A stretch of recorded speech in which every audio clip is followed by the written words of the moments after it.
नमस्कार दोस्तों, मैं डॉक्टर विजय कुमार गौतम। मेरे यूट्यूब चैनल में आप सभी का हार्दिक स्वागत है। दोस्तों, आज मैं चर्चा करने वाला हूं फीवर के इलाज के लिए कुछ होम्योपैथिक मेडिसिन के बारे में। दोस्तों, इसके पहले मैं 2 वीडियो फीवर के ऊपर बना चुका हूं। अगर आप चाहें तो उस वीडियो को भी आप देख सकते हैं। दोस्तों, आज मैं ले रहा हूँ पहला मेडिसिन चाइना, जिसको कि आप सिनकोना के नाम से भी जानते हैं। इसमें आप देखेंगे पेशेंट को इंटरमिटेंट टाइप्स ऑफ फीवर होता है, यानी कि आप कह सकते हैं इनका हाई टेम्परेचर होने के बावजूद भी 24 घंटे में कम से कम एक बार बॉडी का टेम्परेचर जो है नॉर्मल लाइन को जरूर टच करता है।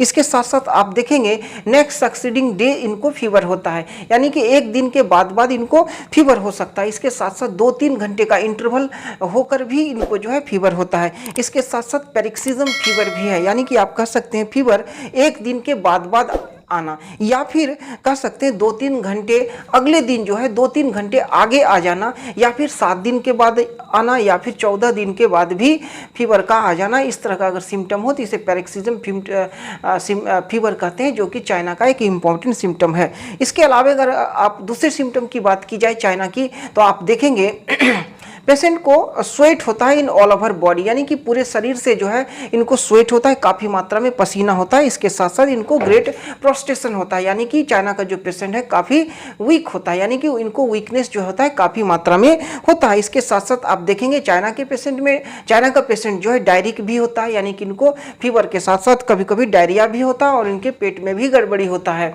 इसके अलावा आप देखेंगे चाइना के पेशेंट में फ्लैटुलेंस जो होता है काफ़ी मात्रा में होता है। इसके साथ साथ अगर चाइना के पेशेंट के लुक की बात की जाए तो यह इंडिफरेंस होता है, यानी कि आप इसको मेलनकोलिक भी कह सकते हैं।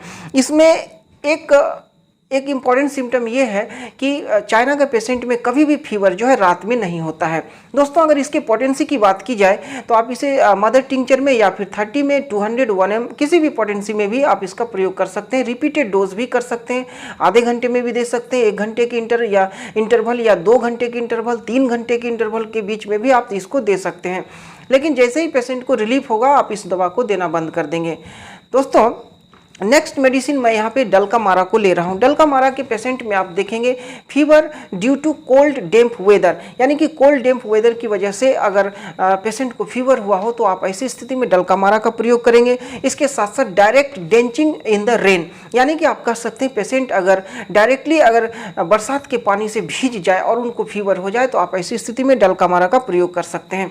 इसके अलावा डल्कामारा के दूसरे सिम्टम की बात की जाए तो आप देखेंगे sudden change in the weather, यानी कि वेदर में जो है सडन अचानक से अगर कोई परिवर्तन हो जाए, हॉट टू कोल्ड, यानी कि कह सकते हैं वेदर गर्म था और उसके बाद फिर कोल्ड हो गया, इसके बाद कोई पेशेंट जो है अफेक्टेड हो जाए तो आप ऐसी स्थिति में डल्कामारा का प्रयोग कर सकते हैं। Sudden rain after too much hot weather, यानी कि कह सकते हैं अचानक से अगर बरसात हो जाए टू मच हॉट वेदर की वजह से, तो आप और इसके बाद अगर किसी पेशेंट को इन्फेक्शन हो जाए, किसी पेशेंट में फीवर हो जाए, तो आप ऐसी स्थिति में भी डल्कामारा का प्रयोग कर सकते हैं।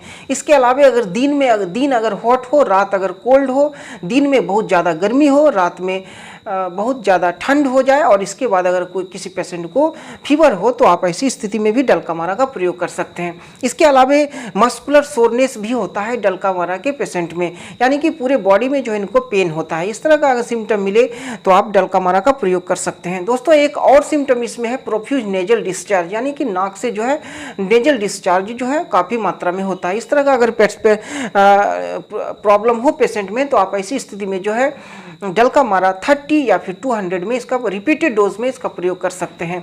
दोस्तों, नेक्स्ट मेडिसिन मैं यहाँ पे नेट्रोम्यूर ले रहा हूँ। नेट्रोम्यूर के पेशेंट में भी इंटरमिटेंट टाइप्स ऑफ फीवर होता है। इसके साथ साथ नेट्रोम्यूर का जो पेशेंट है इनको जो फीवर होता है कम्स ग्रेजुअली, यानी कि धीरे धीरे इनको फीवर आता है और इनका फीवर जो है दिन के 11 बजे आता है। इस तरह का अगर सिम्टम मिले तो आप अनुमान लगा सकते हैं कि यह नेट्रोम्यूर का पेशेंट हो सकता है। इसके साथ साथ आप इनको देखेंगे इनके ऑल ओवर बॉडी में कोल्डनेस सेंसेशन होता है और चिलीनेस भी फीलिंग होता है।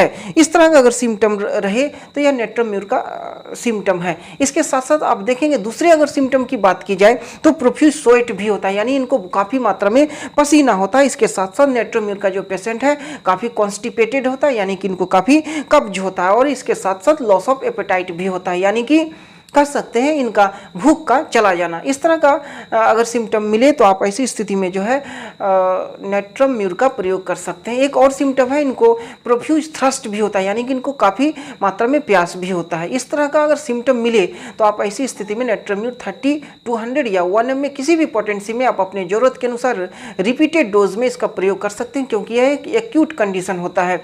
लेकिन जैसे ही पेशेंट में आराम होगा आप इस दवा को देना बंद कर देंगे। नेक्स्ट मेडिसिन मैं यहाँ पे फॉस्फोरस ले रहा हूँ। फॉस्फोरस के पेशेंट में आप देखेंगे फीवर के साथ साथ इनको ब्रोंको निमोनिया होता है और इसके साथ साथ heaviness sensation in the chest, यानी इनके चेस्ट में जो है काफ़ी हैवीनेस होता है। इसके साथ साथ गले में दर्द भी हो सकता है और इसके साथ साथ इनको एफोनिया भी हो सकता है, यानी कि आवाज़ का चले जाना। इसके साथ साथ अगर दूसरे सिम्टम की बात की जाए तो इनको जो है थ्रस्ट फॉर कोल्ड वाटर, यानी कि इनको ठंडा पानी पीने का इच्छा होता है। इसके साथ साथ आप देखेंगे फॉस्फोरस के पेशेंट में burning sensation in all over body, ये भी इम्पॉर्टेंट एक सिम्टम है फॉस्फोरस का।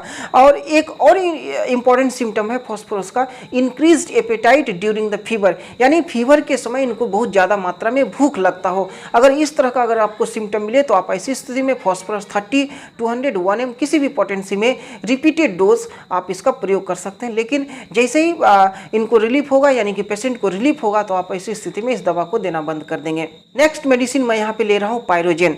पायरोजेन is a good medicine for all kind of septic fever. किसी भी प्रकार का अगर सेप्टिक फीवर हो तो आप ऐसी स्थिति में पायरोजेन का प्रयोग कर सकते हैं। दोस्तों इसमें आप देखेंगे पेशेंट में टेम्परेचर जो होता है 103 डिग्री 104 डिग्री होता है। इसके साथ साथ इनका पल्स रेट जो होता है काफ़ी हाई होता है। इसके साथ साथ आप देखेंगे पायरोजेन का जो पेशेंट है इनका all discharge are very offensive, माने कोई भी इनका डिस्चार्ज है तो काफ़ी ऑफेंसिव होता है। जैसे कि मान लीजिए स्लाइवा, स्पूटम, स्टूल और इसके अलावा यूरिन, पर्सपिरेशन, कोई भी डिस्चार्ज हो उसमें दुर्गंध होता है। यह एक इम्पॉर्टेंट सिम्टम है पायरोजेन का। इसके साथ साथ आप अगर दूसरे सिम्टम की बात की जाए टू माइन पॉइजनिंग, यानी कि आप कह सकते हैं सड़े हुए मांस की वजह से अगर पॉइजनिंग हुआ हो तो पायरोजेन एक इम्पॉर्टेंट दवा हो सकता है। इसके साथ साथ इन्फेक्टेड वुंड हो, यानी कि घाव हो और उसमें किसी प्रकार का इन्फेक्शन हो और इन्फेक्शन की वजह से अगर बुखार हो यानी फीवर हो तो आप ऐसी स्थिति में पायरोजेन का प्रयोग कर सकते हैं। इसके अलावा दोस्तों गैस पॉइजनिंग भी हो सकता है, सेप्टिक एबॉर्शन भी हो सकता है, सेप्टिक ऑपरेशन भी हो सकता है। इस तरह का अगर सिम्टम रहे, इस तरह का अगर हिस्ट्री रहे तो ऐसी स्थिति में पायरोजेन का प्रयोग किया जा सकता है। एक और इम्पॉर्टेंट सिम्टम है पायरोजेन का रेड टंग। इनका जो टंग होता है काफ़ी रेड होता है, ड्राई होता है और क्लीन होता है। इसके साथ साथ पायरोजेन के दूसरे सिम्टम की बात की जाए तो आप देखेंगे इनको बॉडी एक होता है, यानी कि ऑल ओवर बॉडी में इनको पेन होता है और जिस बेड पे पायरोजेन का पेशेंट सोता है उस बेड को उनको जो है एक हार्डनेस फीलिंग होता है। यह एक इम्पॉर्टेंट सिम्टम है पायरोजेन का। अगर इस तरह का अगर आपको सिम्टम मिले तो आप ऐसी स्थिति में पायरोजेन 200 2 डोज सिर्फ देंगे और इसके बाद देखेंगे इसका मैजिक। दोस्तों ये था कुछ इम्पॉर्टेंट होम्योपैथिक मेडिसिन फीवर के इलाज के लिए। दोस्तों अगर आपको मेरा वीडियो अच्छा लगता है तो आप मेरे चैनल को सब्सक्राइब कीजिए, शेयर कीजिए, लाइक कीजिए। मिलते हैं नेक्स्ट वीडियो में, तब तक के लिए नमस्कार।